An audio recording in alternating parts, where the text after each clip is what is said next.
Like you see guys like Canelo who get no credit, who started off as mainly a welterweight, or maybe a couple fights, was dominant at junior middleweight, but has jumped went as high as light heavyweight to beat a very good fighter.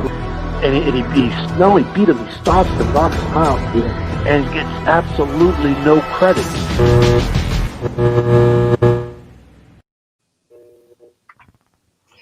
What's good, Danger Zone Boxing Talk? It's BC Left Hook, Malachi Ben Yosef. Today here with Micheal Dutchover, a very impressive young prospect, coming off of an impressive win. Micheal, do you want to tell everybody about yourself and whether maybe they can follow you on social media? Yeah, what's up, guys? Micheal Dutchover here from Midland, Texas. I was born and raised in Midland, Texas. Right now, I'm training and living in Santa Fe Springs, California.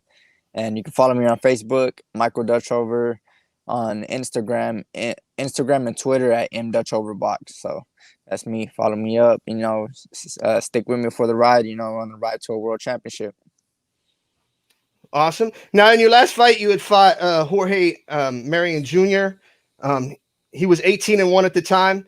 Now, what I noticed about you is that you'll fluctuate between lightweight and super lightweight. Which one do you think is your most optimal weight class?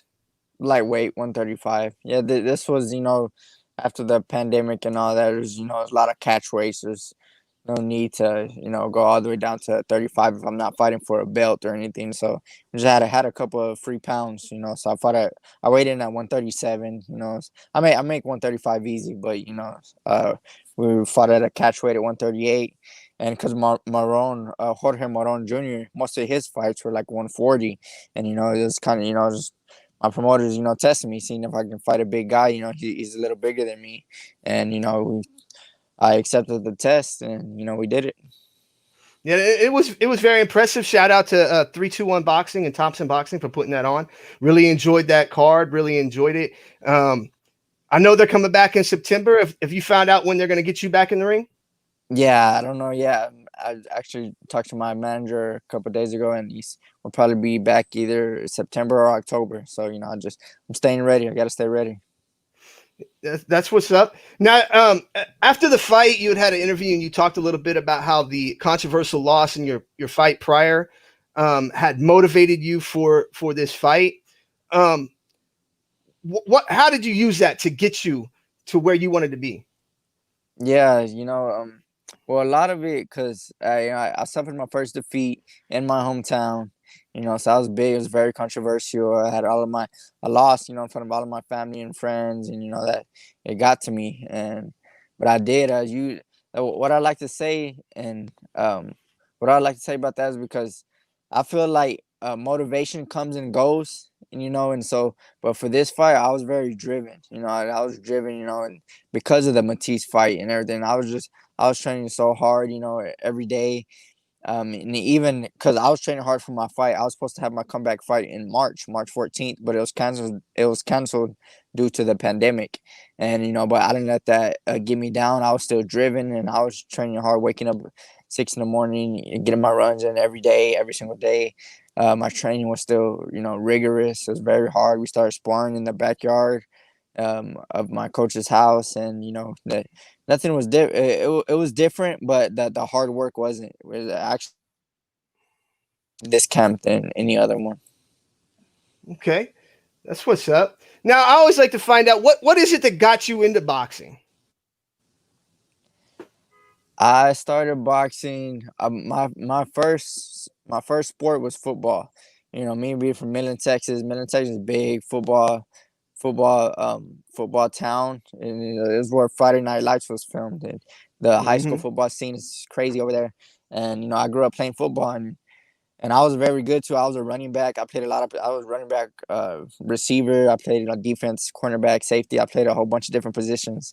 And football has an off season though. And my oldest brother, Junior Dutchover, at the time, he was boxing and as an amateur, and I wanted to stay in shape for football. So I went to his gym though, where he was training at the Midtown Soldiers Boxing Club in Midland, Texas. And I went in there with the mindset, to stay in shape for football next season. But I never stepped on a football field again once I stepped in that boxing gym. I can see why. Non-boxing question real fast because you are from Midland. All Shoot it, right. shoot it. All right. Crimson and cream or the puke orange? Which one are you going to sit on? Which side are you going to sit on for the Red River rivalry? Orange, Orange? Longhorns. You like the Longhorns? I'm Yeah, Boomer Sooner over here. I like Boomer yeah. Sooner. One of my close friends is all Boomer Sooners. Whenever the Horns play the Boomers, man, it's our group message is pretty wild. Yeah, we got y'all last year. I think we'll Yeah. get you again this year. Nah, So man, the Sooners have a great football program, man. They're awesome. okay. What do you like to do outside when you're not training? What do you like to do for fun? Just to go out and have a good time? Because you can't train all the time. But so what do you like to do? I like to run, man. That's like one of my hobbies. I like to run, play basketball. I play basketball with some friends, and just and visit, see my family. I don't get to see my family much, so whenever I can fly back, I'll go back home. But other than that, I'm just this is a lifestyle. I get up in the party life and let my weight go up, and so I just gotta stay disciplined all year round. I've learned that a lot this year also, that this is a lifestyle, not just a in camp training for be in shape for a training camp, and so I've really embraced that. Okay. Now, with your last performance, what are some of the things that you really liked that you did, and just maybe some little things you'd like to change for your next fight? Yeah, my last performance, I felt it was good. I felt I showed a lot of people my boxing skill. Not just that because everybody knows I got heart, and I can fight, and I can get in there and be rugged, be tough, and everything. But I showed a lot of my boxing skills, so I was proud about that. But there were still little things that I saw that I could fix.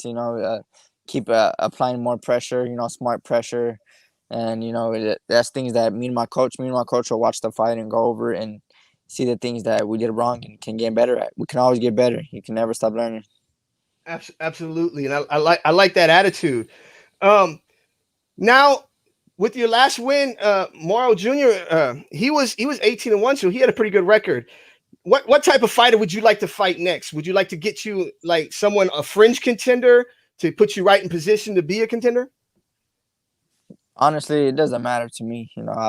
I don't turn down no smoke, man. And I just let my team take care of my manager, my promoters. They do the matchmaking. I trust in their judgment, who they put me up against. My job is to be prepared. So I'm gonna be prepared for whoever. I've never turned down a fight in my whole career, and that's my team is. I feel like they've matched me good, greatly. I've fought good fighters. It's just making me better. And okay, to be the best, you got to beat the best. So that's how I see it. I like that. Now let's say that you could, out of all the champions at 135, who would you most like to fight? Anyone with the strap, man. Anyone with the strap? Yeah. Anybody. That should be everybody's ultimate goal. Get a strap, and I've worked hard. And shoot anybody. I'm not the type to call out names and everything, but whenever the opportunity presents itself, then sure, it doesn't matter what the name is. It's just got the strap, then that's what it is. All right. All right. I like that. I like that a lot, man. Um, I like how um, me and one of my friends were discussing this. Um, it seems like the younger guys now, not always, but it seems like a lot of the younger guys now want to go for the greatness quicker. I guess you call it quote unquote fast tracking, right? Yeah. And I like your hunger. I think you're a very good fighter. Now, optimally, how long before you think you will be able to be in that position to fight for a world title? If I'm talking about myself, I'd say about 2 years. Okay, that's what's up. So it's about 2 more years, I think I and could you be think there you'd in be two ready. years. Yeah. Okay, all right. Now with boxing again, what do you want to tell to the people who always seem to want to throw away a fighter after a loss. Yeah, man, you can't put nobody down. When somebody's driven, you can't put them out. You know what I'm saying? And it's all about how you react. How you react after your loss. And just like in life, how do you react when you get put down? You know what I'm saying? You're gonna stay down. Or you're gonna get up. Keep fighting and change what needs to be done. You know what I'm saying? You got to make changes if you're losing. You know what I'm saying? If something's not right, you got to make a change and keep going, or you can quit. I'm not a quitter. You know what I'm saying? So we don't quit where I'm from. Quitting is not in my blood. And so after that loss, I didn't let that put me down. I just kept working and stayed driven and worked hard. And, now I'm back in the win column. And, it's all up from here. Amen. Well, Micheal, I don't want to take up too much of your time. I know you're a busy man. I appreciate you coming on and doing a quick interview with me. You got a fan over here. Now I'm going to follow you for sure. Anything you want to say to everybody before you go to the Danger Zone Boxing Talk family? Man, shout out to Danger Zone Boxing Talk, man. Everybody needs to follow this page and this following, and shout out Midland, Texas, my home back home. I know everybody's missing me, but I'm out here working, I'm out here grinding, and I'll bring back a belt one day. Amen. I like that attitude. I also want to send a shout out to Supreme Boxing and Anthony Saldana. He's the one who set up this interview. I appreciate him. If you're not following their page here on Facebook, get over there and follow them immediately. They're excellent. And you're missing out if you're not following them. So again, Micheal, I really want to tell you, I appreciate you for coming on and doing this interview with me. And I hope you have a wonderful day and good luck in the rest of your career, bro. I appreciate it, man. And yeah, shout out to my boy Stack. She's picked me up on Friday to take me out to eat at a bomb spot. So that's my boy right there. Make sure y'all follow him in Supreme Boxing. Hey, man. All right. We're out. DZBT, y'all have a great night. All right, brother. Appreciate it, man. Yes, sir. Thank you.